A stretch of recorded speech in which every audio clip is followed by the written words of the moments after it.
다음 질문 해보겠습니다. 네. 네.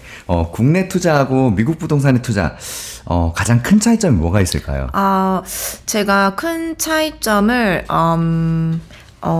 세 가지로 생각을 해볼게요. 하나는 첫 번째로 좀 다른 점이, 미국 부동산 투자의 그 법과 절차를 보면 소비자 보호법이 굉장히 발달돼 있어요. 그러니까 미국은 실제로 우리가 생활 재화라든지 뭐 여러 소비재들도 뭐 환불도 상당히 쉽고 소비자들을 보호하는 그런 법들과 제도가 많이 발전돼 있듯이 미국 부동산의 거래에 있어서도 소비자, 즉 매수자를 보호하는 법들이 발전돼 있다는 걸 첫 번째로 들 수 있는데, 그걸 느낄 수 있는 게 첫 번째로는 미국 부동산은 이제 매수자가 계약서를 쓰고 계약금을 보냈다고 하더라도 첫 번째 주마다 약간은 다르지만 30일 이내에는 어떤 사유 불문하고 매수자가 계약을 취소하고 계약금을 다 돌려받을 수 있어요.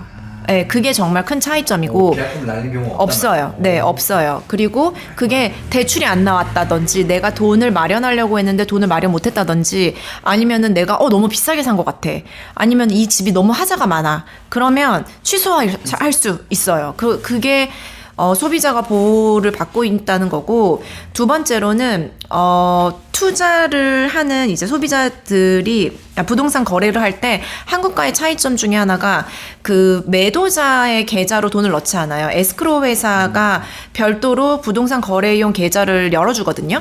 그리고 네, 그 계좌의 명의도 그 에스크로우 회사의 명의예요. 그리고 매도자가 정상적으로 소유권을 깨끗하게 넘기고 그 집의 자산의 문제를 해결할 때까지 그 집주인은 돈 구경도 못해요. 그렇기 때문에 그 절차가 좀 더 대금 관리의 절차도 투명하다는 점, 그리고 또 세 번째는 그 우리나라와 다르게 인스펙션을 꼭 하거든요. 사전 점검을 했는데 정말 중대한 하자가 그 발생됐다. 그러면 캔슬할 수가 있어요.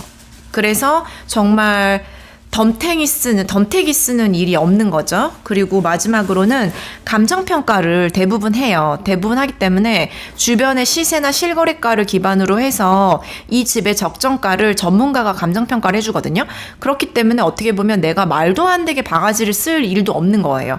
그래서 이런 소비자 보호가 잘 발달되어 있다라는 첫 번째 차이점이 있고, 두 번째는 미국 부동산 시장은 그 미국은 자본주의가 발달한 지 굉장히 오래됐잖아요.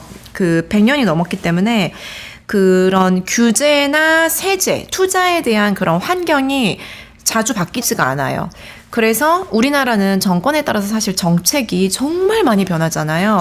근데 미국은 그런 대출 규제라든지 부동산 법이라든지 세금이라든지 세율이라든지, 물론 세율은 어느 정도 조정이 되기는 하지만 그 큰 골자에서는 그런 이제 제도나 규제가 많이 바뀌지 않는다는 좀 차이가 있는 것 같고요. 세 번째는 미국은 역사적으로 그 주식 투자뿐만이 아니고 부동산 투자 자체를 장려해요. 그래서 외국인과 내국인에 대한 차별이 거의 없습니다. 그 예로 볼 수 있는 게, 물론 미국인들이 대출이 훨씬 많이 나오긴 하지만 외국인들도 부동산 투자를 할 때 60에서 70%까지 그 담보대출이 나오거든요. 그런 부분이라든지, 아니면 다주택자라고 하더라도 중과세를 매긴다든지 아니면 어떤 부담을 지운다든지 뭐 집을 많이 팔게끔 뭐 장려한다든지 그런 게 아니라 오히려 더 다주택을 장려해요. 그래서 그런 투자를 장려하는 분위기가 좀 다른 것 같습니다. 네. 네, 확실히 그 선진국이 투자에 대해서는 굉장히 열려 있더라고요. 네. 그 이제 우리나라 같은 경우만 해도 투자에 대해서 굉장히 소극적으로나 아니면 좀 부정적으로 보는 시각이 네. 있는데 외국에서는 절대 그렇지 않다는 네, 거. 네, 맞습니다. 그 정리를 네. 좀 하자면 네. 일단은 미국 부동산은 소비자 보호법이 잘 돼 있다. 네. 진짜 안전하다는 거. 네, 네, 네. 그리고 그 중간에 이 거래 그 금액 돈으로 사기당할 네. 일이 없다는 거. 네. 그 쉽게 얘기하면 아까 얘기해 주셨는데 이제 에스크로 네. 그 네이버로 치면 네이버 안전결제처럼 네. 뭐 택배 거래를 하더라도 네네네. 그 중간에서 사례를 돈 그럼요. 맡아주고 우리가 그쵸. 거래세 양쪽이 물건을 받은 네, 다음에 돈을 맞아요. 받는 그런 안전한 네. 시스템으로 네. 부동산이 이루어져 네, 있다는 네, 네. 거. 부동산에 한국에도 이런 게 진짜 도입이 되는 게 시급하다고 봅니다. 네. 그렇죠. 이런 게 다 잘 돼 있고 네. 또 당연히 하자시에도 캔슬이 가능하다는 네, 거. 네. 한국은 그냥 사면 끝이에요. 네. 뭐든 우리 경매에서 이렇게 했는데 덤탱이 쓰는 것처럼 다 그렇죠. 써야 된다는데 네. 미국은 안 그렇다는 네. 거. 네. 그리고 감정평가 이것도 역시 그 바가지 쓸 일이 없다는 네. 것들. 네. 미국은 이런 부동산에 대해서 이제 네. 안전한 이런 안전장치들이 많이 돼 있다는 네. 말씀이시죠. 네. 지금 이런 요소들만 보면 진짜 네. 엄청난 메리트가 있긴 있는 것 같습니다. 네. 네, 알겠습니다. 네. 다음 질문 해볼게요. 네, 네. 제가 너무 흥분해갖고 좋은 이야기 네. 들으니까. 네. 네. 그러면 작가님 이제 책을 출간하셨잖아요. 네. 실례지만 책을 이번에 쓰신 게 그 처음이신가요? 네, 처음이에요. 네. 이제 첫 작가로서 이제 데뷔하신 거네요. 네, 처음이자 마지막이 될 것 같습니다. 많이 네. 힘드셨구나. 네. 그 책을 사실 그 이제 작가로서 이제 책을 네. 쓴다는 게 네. 많은 사람들 그리고 특히 네. 여성분들한테 네. 굉장히 로망이 될 수 있어요. 네. 이런 책을 출간을 결심하게 된 계기나 네. 동기 또 새로운 네. 도전이시잖아요. 네. 어떤 계기가 있으셨어요? 네. 너무 질문 감사하고요. 제가 이 질문을 누군가 물어봐 주기를 되게 바랬거든요. 근데 아무도 안 물어보시더라고요. 근데 그 계기가, 첫 번째로는 제가 아무 브랜드가 없었어요. 저도 대기업을 10년 넘게 다녔는데, 그때는 그 대기업이라는 브랜드가 있었는데, 그게 한때는,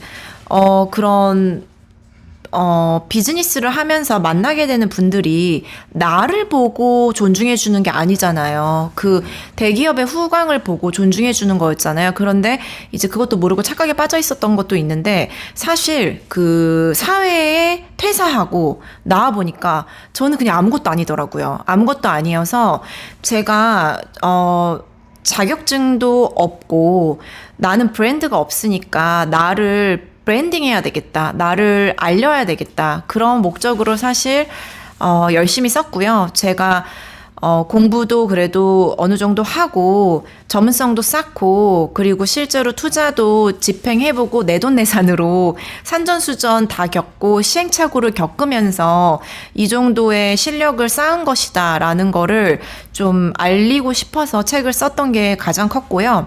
두 번째로는 제가 브랜드가 없는데 저를 믿고 저를 찾아와 준 저의 고객들이 있잖아요. 저는 그 소통의 채널이 유튜브는 아니고 이제 블로그였는데 그 블로그에서 정말 아무것도 뭐 저에 대해서 일면식도 없고 저에 대한 정보도 많지 않은 분들이 제가 미국 부동산, 한국 부동산에 투자했던 그런 스토리만 포스팅만 보고서 저한테 제가 이런 투자 자문업을 하기 전에도 그냥 직장을 다니고 있을 때도 계속 그 컨설팅 의뢰를 계속 해주셨어요. 수십 분이. 그래서 제가 용기를 가지고 퇴사할 수 있었거든요. 그분들 저를 믿고 실제로 미국 부동산 컨설팅을 받고 강의를 듣고 또 미국 부동산을 투자하신 분들이 정말 수백 분이 넘으셨거든요. 그래서 그분들에게 어떻게 보면 헌정하는 책이에요. 그분들이 어떻게 보면 이제 저한테 컨설팅을 맡기시면 다 이해하시고 제가 다 물론 설명을 다 해드리고 제가 굉장히 꼼꼼한 성격이거든요. 그래서 다 알려드렸는데도 그때는 이해하셨는데 까먹으시더라고요, 나중에. 그래서 다시 물어보기도 하시고 분명히 얘기 드렸는데 전혀 처음 듣는 것처럼 물어보시고 그래서 책의 장점은 이런 거잖아요. 언제든지 내가 필요할 때 다시 그 대목을 찾아볼 수 있다. 그리고 이거를 한번 전체적으로 정리할 수 있다라는 장점이 있잖아요. 그래서 저를 믿어준 고객들에게 감사의 표시로 썼어요. 네. 네.